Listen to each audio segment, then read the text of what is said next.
যদি কোনো দুধের শিশু তার ভাবির দুধ পান করে তাহলে তার বিধান কি হবে এবং তার ভাইয়ের বিধান কি হবে? এমন হতে পারে যে কোনো বাচ্চা, নবজাতক শিশু,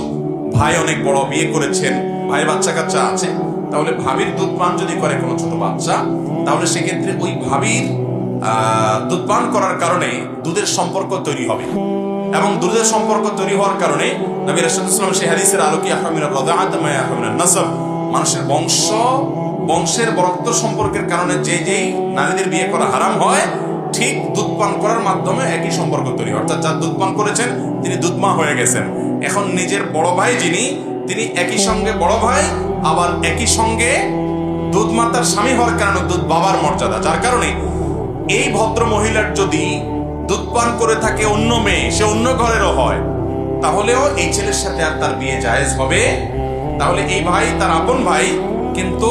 এই ভদ্রলোকের স্ত্রীর দুধ পান করার কারণে তার দুধ পাবার মতো সম্পর্ক তার মধ্যে তৈরি